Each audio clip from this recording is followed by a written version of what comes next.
നമസ്കാരം. പലതരം വിഭവങ്ങൾ നിങ്ങൾ ഉണ്ടായിട്ടുണ്ട്. അതായത് വ്യത്യസ്തമായ ധാരാളം വിഭവങ്ങൾ നിങ്ങൾ ഉണ്ടാക്കിയിട്ടുണ്ട്. അതിൽ നിന്നെല്ലാം വ്യത്യസ്തമായി ഒരു വെറൈറ്റി ആയിട്ടുള്ള ഒരു സംഭവമാണ് നമ്മുടെ ഇന്നത്തത്. ഇത് മാങ്ങാച്ചോറെന്ന് പറയും. പഴയ കാലത്ത് കുട്ടികളെല്ലാം ഒരുമിച്ച് കൂടുമ്പോൾ ഈ സ്കൂൾ വെക്കേഷനൊക്കെ ആയല്ലോ, ഈ സ്കൂൾ വെക്കേഷനൊക്കെ ആവുന്ന സമയത്താണ് മാങ്ങ, ചക്ക ഇതൊക്കെ ഒരുപാട് ഉണ്ടാവുന്നത്. അപ്പം ഇത്തരം സന്ദർഭങ്ങളിൽ ഈ കുട്ടികളെല്ലാവരും കൂടെ ഒരുമിച്ച് കൂടുമ്പോൾ അവരെല്ലാവരും ചേർന്നൊക്കെ ഞങ്ങളെല്ലാം പണ്ടൊക്കെ ചെയ്തിട്ടുണ്ട്. അവരെല്ലാവരും കൂടെ ചേർന്ന് തയ്യാറാക്കുന്ന ഒരു മുൻകാല ഒരു നമ്മുടെ എന്താ പറയുക, കുട്ടികളെല്ലാവരും കൂടെ ചേർന്ന് തയ്യാറാക്കുന്ന ഒരു വിഭവമാണ് ഈ മാങ്ങാച്ചോറ്. ഈ മാങ്ങാച്ചോറിൽ നമ്മൾ മറ്റേ റൈസൊന്നും ചേരുന്നില്ല, മാങ്ങ കൊണ്ട് തന്നെയാണ് ഇത് ചെയ്യുന്നത്. ഇത് മുൻകാലങ്ങളിലുള്ള പഴയ ആൾക്കാർക്കൊക്കെ അറിയാം. ഇന്നത്തെ കാലത്ത് കുട്ടികൾക്ക് ഇതൊന്നും കഴിച്ച് പരിചയമില്ല. അപ്പം നിങ്ങൾ സ്വന്തമായിട്ട് വീട്ടിൽ മാങ്ങ ഉണ്ടെങ്കിൽ, മാവുണ്ടെങ്കിൽ അതിൽ നിന്ന് പറിച്ച് നിങ്ങൾ ഉണ്ടാക്കി കൊടുക്കാം. അല്ലാന്നുണ്ടെങ്കിൽ വെളിയിൽ നിന്നെങ്കിലും മാങ്ങയൊക്കെ വാങ്ങിക്കുമ്പോൾ ഇതുപോലെ ഒന്ന് ചെയ്ത് കൊടുക്കുക. അപ്പോൾ നമുക്ക് നേരെ വീഡിയോയിലേക്ക് പോകാം.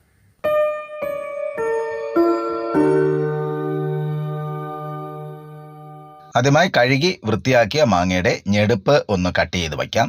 എങ്കിൽ മാത്രമേ അതിനുള്ളിലെ കറ പോകത്തുള്ളൂ. അങ്ങനെ മാങ്ങ ഒന്ന് കഴുകി വൃത്തിയാക്കി ഞെടുപ്പെല്ലാം കട്ട് ചെയ്ത് വയ്ക്കാം. ഇനി മാങ്ങ വളരെ ചെറുതായിട്ട് ഒന്ന് അരിഞ്ഞെടുക്കേണ്ടതായിട്ടുണ്ട്.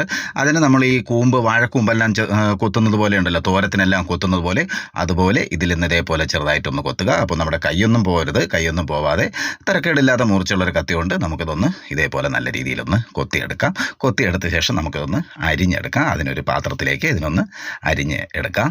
മാങ്ങ ഇതുപോലെ കൊത്തി അരിഞ്ഞെടുക്കുമ്പോൾ വളരെ ശ്രദ്ധിക്കുക. കത്തി വളരെ മൂർച്ചയുള്ള കത്തികളാണെങ്കിലും അല്ലെങ്കിലും വിരലുകൾ മുറിയാനുള്ള സാധ്യതയുണ്ട്. അതുകൊണ്ട് നിങ്ങൾ ചെയ്യേണ്ടത് കയ്യിൽ വരെ വിരലെല്ലാം മുറിയാതിരിക്കാൻ ഉപയോഗിക്കുന്ന കട്ട് ചെയ്യുമ്പോഴുന്ന റബ്ബർ ഇടുക. റബ്ബർ ഇട്ടുകൊണ്ട് മാത്രം ചെയ്യുക. ഇതിപ്പം സ്ഥിരമായിട്ടൊക്കെ ചെയ്യുന്നത് കൊണ്ടൊക്കെയാണ് ഇത് വലിയ ബുദ്ധിമുട്ട് തോന്നുന്നില്ല. അപ്പോൾ ചെയ്യുമ്പോൾ വളരെ സേഫ്റ്റി ആയിട്ട് തന്നെ ചെയ്യാൻ ശ്രമിക്കുക. നമുക്കിതുപോലെ ബാക്കിയുള്ള മാങ്ങയും ഇതുപോലെ അരിഞ്ഞ് എടുക്കാം. ഇപ്പോൾ മാങ്ങ എല്ലാം നല്ല രീതിയിൽ അരിഞ്ഞെടുത്തിട്ടുണ്ട്. ഇതിപ്പോൾ നമ്മൾ ഒരു മാങ്ങയാണ് എടുത്തിരിക്കുന്നത്. ഇനിയിപ്പോൾ നിങ്ങൾക്ക് കൂടുതൽ ആവശ്യമാണെങ്കിൽ 1-2 മാങ്ങ എടുക്കാം. ഇപ്പോൾ മാങ്ങയെല്ലാം നമ്മൾ അരിഞ്ഞു കഴിഞ്ഞു. ഇനി ഇതിലേക്ക് ആവശ്യത്തിനുള്ള ഉപ്പിടാം. ഉപ്പ് ഒരു 1/2 ടീസ്പൂണിൽ താഴെ ഇട്ടാൽ മതിയാകും. ഇനി ഇതിലേക്ക് 2 ചെറിയ ഉള്ളി വളരെ ചെറുതായി കട്ട് ചെയ്തതും ഇതോടൊപ്പം ചേർക്കാം. ഇനി ഇതിലേക്ക് പച്ചമുളക് ചേർക്കാം. പച്ചമുളക് കൂടുതലൊന്നും വേണ്ട, വെറും 1 പച്ചമുളക് മതി. അത് വളരെ ചെറുതായിട്ട് തന്നെ അരിയുക. ഈ കുട്ടികൾക്കൊക്കെ കഴിക്കാൻ വേണ്ടിയാണ് നമ്മൾ ചെയ്യുന്നത്. അപ്പം പച്ചമുളക് വളരെ കുറച്ച് മതി. അതും വളരെ ചെറുതായിട്ട് തന്നെ അരിഞ്ഞ് ചേർക്കുക. എന്നിട്ടൊന്ന് മിക്സ് ചെയ്തെടുക്കാം. പച്ചമുളകിന് ശേഷം നമുക്ക് അല്പം വെളിച്ചെണ്ണ ചേർക്കാം. വെളിച്ചെണ്ണ തന്നെ ചേർക്കുക. എങ്കിൽ മാത്രമേ ആ ഒരു മണവും രുചിയൊക്കെ ഉണ്ടാകത്തുള്ളൂ. എണ്ണ നമ്മൾ കൂടുതലൊന്നും വേണ്ട, 1 ടീസ്പൂൺ കണക്കാക്കി ചേർത്താൽ മതി. ഈ വെളിച്ചെണ്ണയും കൂടെ അങ്ങ് ചേരുമ്പോൾ ഈ മാങ്ങാച്ചോറിൻ്റെ രുചി ഒരു വെറൈറ്റി ആയിരിക്കും. കാര്യം ഇപ്പോൾ തന്നെ നല്ല മണവും ഈ ഉപ്പും മുളകും മാങ്ങയുടെ പുളിപ്പും എല്ലാം കൂടെ ചേർന്ന ഒരു വ്യത്യസ്തമായ രുചിയായിരിക്കും. നമ്മൾ ഇതിൻ്റെ ഒന്ന് ടേസ്റ്റ് ചെയ്ത് നോക്കുക. ചിലപ്പോൾ അല്പം ഉപ്പ് കുറവാണെങ്കിൽ നമുക്ക് അല്പം ഉപ്പ് ചേർത്ത് കൊടുക്കാം. ചിലപ്പോൾ അല്പം കുറവായിരിക്കും. നമ്മൾ ആദ്യം ഇട്ട് കൂടുതലിട്ട് നശിപ്പിച്ച് കളയേണ്ട. അതിനുവേണ്ടിയാണ് ആദ്യം കുറച്ച് ഉപ്പിട്ടിട്ടുണ്ട്. അപ്പോൾ നമ്മൾ രണ്ടാമത് ഉപ്പ് ഇട്ട് ഒന്ന് മിക്സ് ചെയ്തെടുക്കാം. അങ്ങനെ നമ്മുടെ മാങ്ങാച്ചോറ് റെഡി ആയിട്ടുണ്ട്. ഇത് വളരെ വേഗത്തിൽ തയ്യാറാക്കാം.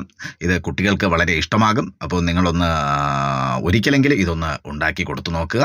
അപ്പോൾ ഒരു പഴയകാല രുചിയാണിത്. അപ്പം പുതിയ വിഭവങ്ങൾ ഇഷ്ടപ്പെടുന്ന കുട്ടികൾക്ക് മുമ്പിൽ ഒരു പഴയകാല വിഭവം എന്ന് തന്നെ കണക്ക് കൂട്ടാം.